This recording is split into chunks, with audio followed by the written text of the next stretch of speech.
Excuse me. Your curtain. Please allow me to help. Help? From you? I didn't mean to offend. I just thought you should know that That I should know what? That some privileged white guy thinks his opinion matters? Get over your entitlement. I'm not some damsel in distress waiting for you to ride in on your high horse. It's the most emotional experience that a person can go through to know that what they're working on is something that has reached a generation of people. Oh my God. And if you disagree with this sentiment, just hit the unfollow button. I don't need your business. Thanks. You know, I don't need your business. You know what? Maybe Disney does. Maybe you're a tool, you're a pawn in this film. You didn't write it. You didn't direct it. You have nothing to do with the creation of Snow White. Right. You should shut up and do the job. No one on the right side of America can stand the star of this movie. Yeah. Weird. I would highly advise that you boycott this film, no matter how much your children love Snow White. They're remaking the movie. They just got rid of the dwarfs. Okay, but what do they call them? Why would they get rid of the dwarves, though? Magical creatures. But they have one token dwarf amongst these magical creatures. You actually just went backwards. You actually just erased the dwarfism side of it. The disability, like we're a disability group. You just erased that whole image. The argument should have been from Peter Dinklage. There's power of being on TV. There's power of television. And to put 7 people with dwarfism on camera in a major Disney movie, there's still power there. If the story is offensive, change the story. Don't change the characters. This is no ordinary apple, my dear. It's a magic wishing apple. A wishing apple? You offer it to me freely. In place of the patriarchy, you would have a queen! Not white, but diverse, inclusive, and equitable! I will become the leader I know I can be! All shall love me and despair! Oh, what has she done to you? Fear not. First love's kiss can break any curse.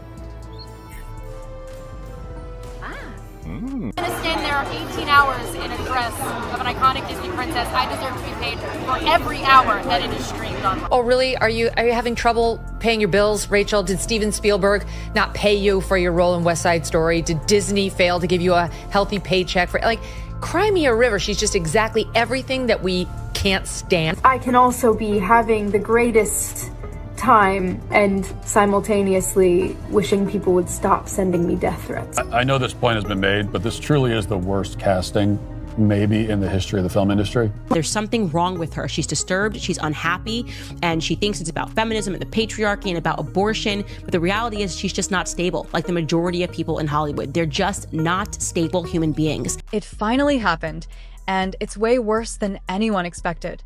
Rachel Zegler, once hyped as Disney's next big thing, just got publicly humiliated on one of the biggest TV shows in history. Yep, The Simpsons came swinging with a brutal parody that didn't just poke fun, it obliterated her and Disney's entire Snow White remake. And trust me, Rachel's not laughing. In their latest episode, The Simpsons aired a savage takedown called Snowwoke, the Reimagining, a fake movie inside the show that's clearly meant to roast Zegler's version of Snow White. And let's just say they didn't hold back. They portrayed her as a self-absorbed, cringey girl boss who bans princes, lectures villagers, and watches her movie crash in an empty theater before totally melting down on Krusty the Clown's show. It was straight up savage. And honestly, a lot of people agree with it. Because the truth is, Rachel's Snow White remake was a disaster from day one. The backlash didn't come from the movie itself, it came from her mouth. Interview after interview, she made fans angrier, turning what could have been a sweet fairy tale moment into a full-blown PR nightmare. It started with one now-viral moment where Rachel said the prince in the 1937 version was a stalker and that the original story was just outdated and weird. Instead of focusing on her role or showing excitement, she slammed the movie that made the character famous. She's not going to be saved by the prince, Rachel said. She's going to be the leader she knows she can be. Okay then. That's when the internet went off. People didn't just disagree, they felt betrayed. It wasn't just a take, it was like she was mocking the original Snow White. And worse, It came off like she didn't even respect the role she was getting paid to play. And yeah, that rubbed people the wrong way. But Rachel didn't stop. Nope. She doubled down. In another interview, she dragged anyone who didn't like her take. "If you don't agree," she said, "just unfollow me. I don't need your business." Dang. She didn't just bite the hand that fed her. She chomped down and spit it out. Things got worse when Disney decided to modernize the movie by removing the iconic 7 dwarfs, replacing them with random, magical creatures. Only one dwarf actor was kept, which made the dwarfism community feel erased. Peter Dinklage himself called it out, saying Disney was trying so hard to look progressive that they actually went backwards. "There's power in seeing people with dwarfism on screen," he said. And honestly, he's right. So while Disney scrambled to clean up the mess, Rachel kept talking and digging her own hole deeper and deeper. Critics slammed her as tone-deaf, arrogant, and totally out of touch with reality. And guess what? The box office numbers proved it. When Snow White hit theaters, it bombed. Big time. Theaters were empty. People literally filmed themselves walking into screenings where they were the only ones there. Meanwhile, other random movies like Minecraft were pulling in $60 million opening weekend. Snow White? Just $2 million. It wasn't just a flop, it was a total train wreck. And then, The Simpsons showed up. They dropped their parody right when Rachel was already at rock bottom. The timing couldn't have been worse. Or maybe for The Simpsons, it was perfect. In the episode, Rachel's character bans love stories, lectures townspeople about feminism, and melts down when her movie bombs. The whole town laughs at her. And the audience ate it up. People saw it as exactly what they were feeling, that Rachel turned a beloved fairy tale into a lecture nobody asked for. Now, according to sources close to Rachel, she's furious. Like, absolutely livid. She's not doing interviews. She's vanished from social media. She's gone silent. And it's not just because of The Simpsons. Disney has canceled all her press events. Executives are reportedly turning on her behind the scenes. And even her co-star, Gal Gadot, is distancing herself. Fans noticed the cold, awkward energy between the two of them during red carpet events and onstage appearances. At the Oscars, they barely interacted while presenting an award together. People saw it. They felt the tension. And then came another blow, one that hit even harder. Rachel tweeted support for Palestine just minutes after doing a Disney promo for Snow White. And guess what? Gal Gadot is Israeli and Jewish. You can imagine the chaos that caused. Insiders said Disney execs literally begged Rachel to delete the tweet, not because of politics, but because it was killing the movie's image. Rachel refused. She would not back down. Now Disney's stuck. Their $300 million movie is tanking. Their lead actress is buried in controversy.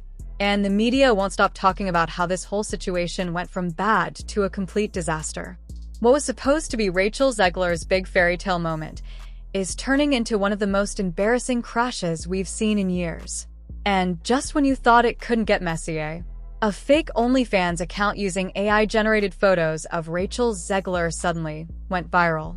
That's right, thousands of people actually believed it was her. It wasn't real, but it didn't even matter. The fact that so many people were willing to buy into something so ridiculous just showed how far her public image had fallen. At that point, it was hard to tell what was satire and what was reality. Rachel had become a meme. The jokes were endless. The Reddit threads? Savage.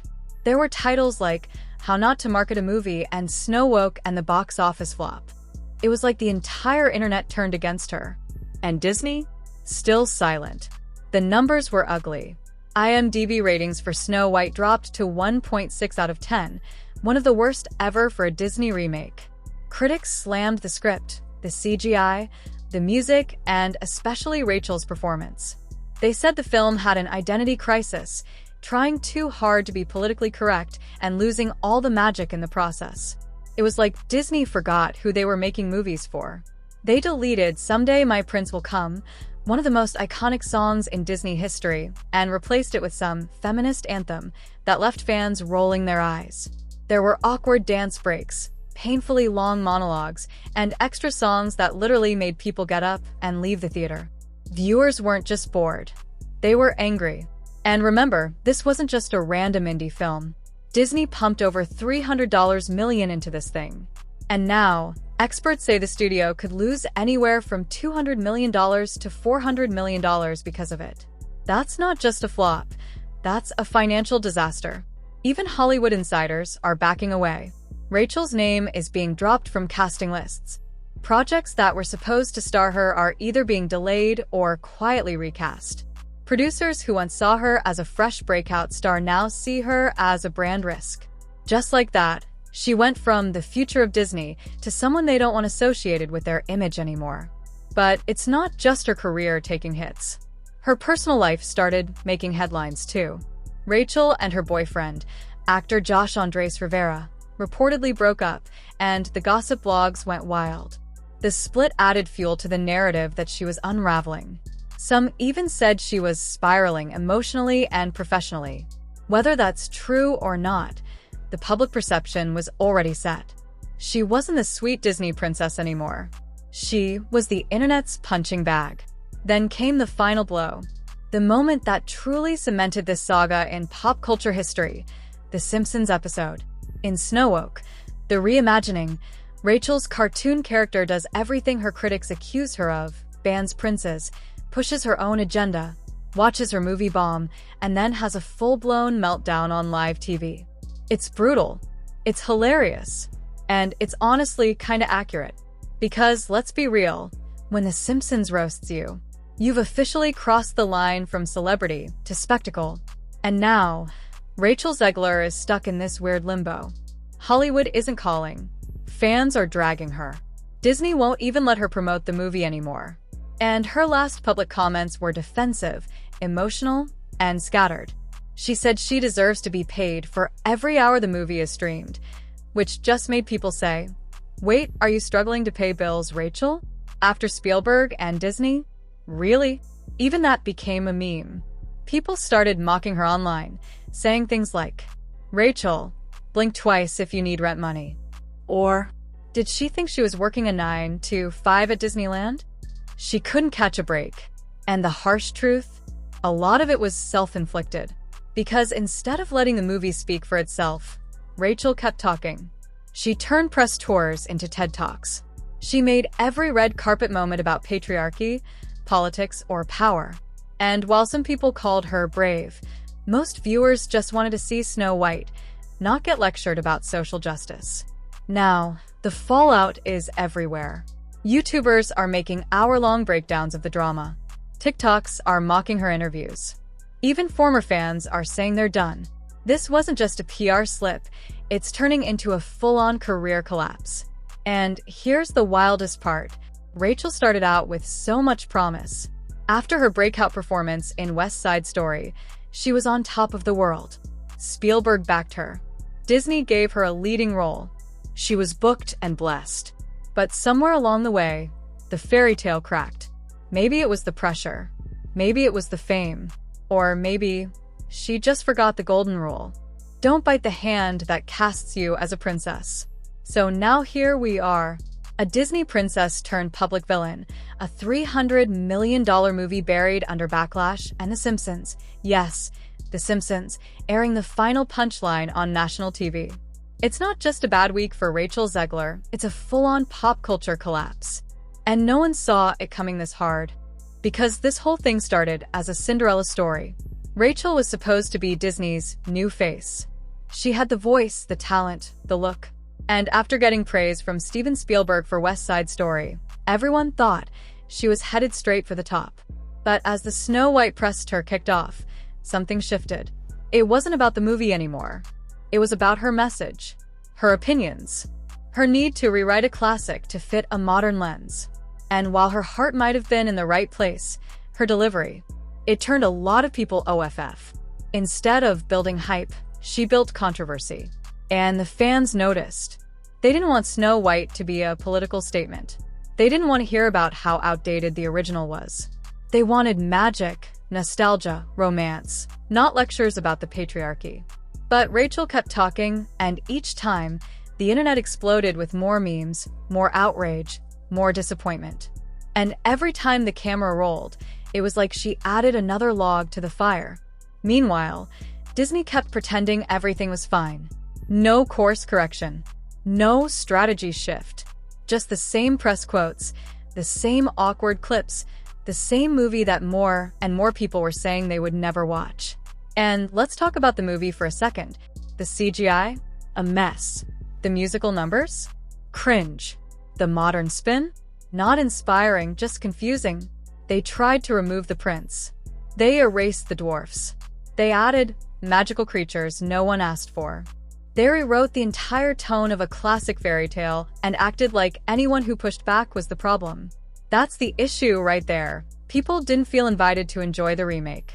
They felt shamed if they didn't support it. And once The Simpsons stepped in with their parody, it was game over. Because The Simpsons doesn't just roast people for fun. They roast people when it's already too late. Their satire reflects what people already feel. So when they mocked Rachel Z as a tone-deaf, woke princess whose movie flops, it didn't feel like fiction.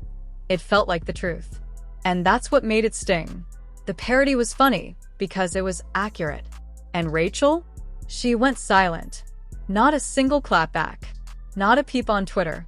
Not a single "that's not true," or even a sarcastic response. It's like she vanished. And for someone who used to be so loud, that silence was deafening. So now we ask, where does she go from here? Can Rachel Zegler come back from this? Hollywood loves a redemption arc. We've seen actors bounce back from worse, scandal, flops, even cancellations. But this is gonna take work. Because Rachel didn't just burn bridges, she nuked entire kingdoms. Studios are watching. Casting directors are hesitating. Even fans who once rooted for her are asking, why did she throw it all away? She might have to disappear for a while, rebuild, reflect, maybe even apologize. Or maybe she'll double down and keep doing things her way. But one thing is clear, the fairy tale is over. The glass slipper didn't fit. The magic mirror cracked. And now, instead of dancing with dwarfs and singing with birds, Rachel's watching the internet dance all over her career. The final shot from the Simpsons episode says it all.